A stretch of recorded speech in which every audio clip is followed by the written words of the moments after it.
Majority of the time I was raised by my mom. My parents got divorced when I was little. My mom remarried to my stepdad, and between the two of them, going throughout the years, there was just a lot of domestic violence in the home, a lot of drinking, and it was just a very hard home to be brought up in. In 2006, there was an altercation between my mom and my stepdad, and it went along with his drinking and his drug use, and the police ended up getting called by my mom for help. And when they got to the house and went to assess the situation, they say that my dad was very combative, and he exited the house, and as time went on, they ended up shooting him, and he actually died that day. So when I was going to school, I kind of felt like I lost a sense of purpose. I kind of felt like I lost my friends. And the people that I decided to turn to were the people in my loss prevention group. We would just go to the skate park, hang out with our friends, and they would just be drinking and smoking. I ended up catching my first charge at the age of 14, an underage drinking charge. And that is kind of what spiraled out of control.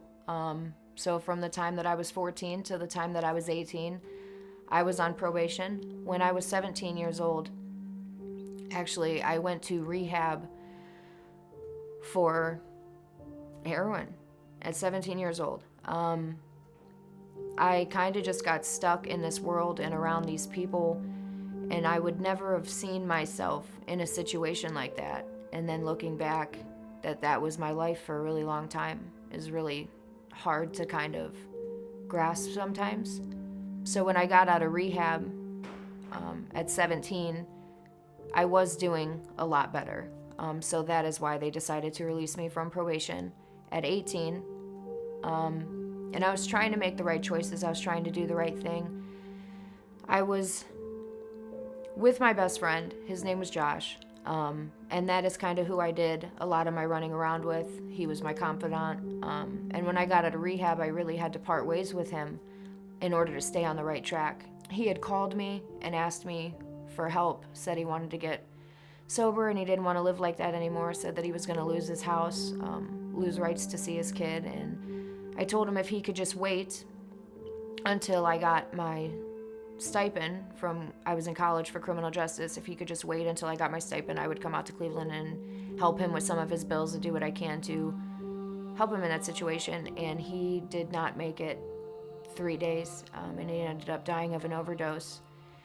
I started hanging out with the wrong crowd again, and I had refused to do heroin for the longest time, but all that did was create a loophole and a leeway to where like anything else I was doing was justified as okay as long as I wasn't doing heroin. And then somehow I got introduced to methamphetamines, and I continued to do that for about 4 months. Again, I had warrants out for my arrest. I had my boss calling me, I had my mom calling me, absolutely devastated about what I had just done. It was around Thanksgiving when everybody's supposed to be meeting with their families and going and having dinner, that I was just exhausted that I had done this to myself again. So I look at my sister, who I was living with at the time, and I told her, I was like, I gotta go. I gotta go turn myself in. I cannot live like this anymore.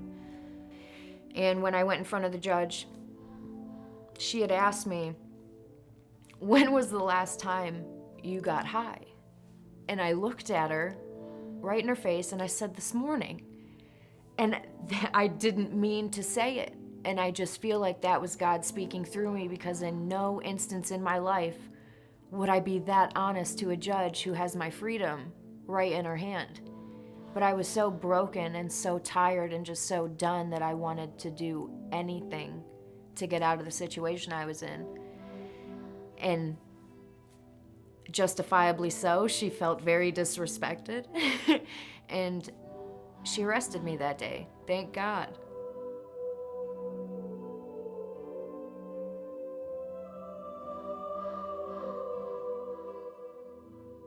I go to court February 13th. The judge just immediately tells me how much better I look, how healthy I look, how she was trying to do what was best for me at the time and what she thought that I needed. And she gave me an opportunity. She gave me an opportunity to do treatment in lieu of conviction, which was to be on probation and follow all the rules of probation for a year. And I had immediately started crying because I told her, I was like, I'm not able to stay sober here. I was like, I don't see myself being able to do it. I said, I don't have anywhere to live. I don't have anywhere to go. And my mom was at the court date in the courtroom, and she stood up after not talking to me for 6 months. And she said that if I was actually willing and wanting to change, she would be open to me coming and staying with her. In my head, I was there alone. And again, just God moving through my life, because I don't know how my mom found out about my court date. I don't know what brought her there, but I know it wasn't on her own power because she wanted nothing to do with me or the situation. I ended up going to the Park House in Kent, Ohio, and that is really where my recovery was able to form and flourish, and my friendships and relationships with people who were also in recovery were able to form and flourish. And my friend Mark had been coming to Redemption, and he had been asking me to come with him just to check the church out and see what it was all about. And I would never come with him. I always wanted to sleep in on Sundays, until eventually 2 more of my friends, we all just decided to come together as a group.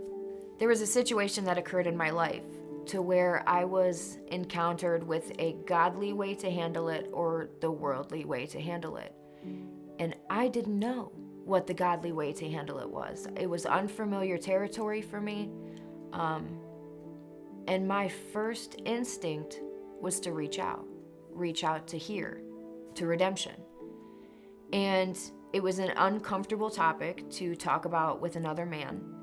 And Rick had talked about his wife, Shannon. And I had given her some small details about the situation that I was encountered with and just asked if she would be willing to meet with me and kind of guide me in a way through that. Just one-on-one, just real quick. And she so quickly responded with yes. Not knowing who I was, not knowing anything about me, not knowing anything about my situation. Just yes.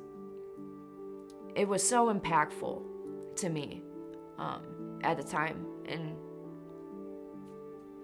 it helped me through a lot that I was going through in that season of my life. I did Redemption 101. Immediately I wanted to become a member. I got baptized because in Redemption 101 they talked about baptism and how we're called to do that. I just celebrated 3 years of sobriety, June 17th, 2021. And I would not be in a position to say that had it not been for the relationship that I have with God today. My recovery is contingent upon the maintenance of my spiritual condition. And if I don't take care of that, I don't have anything else. And everything in my life today, I attribute to God and everything that He's done in, for, and around my life. Hi, I'm Shelby, and this is my redemption story.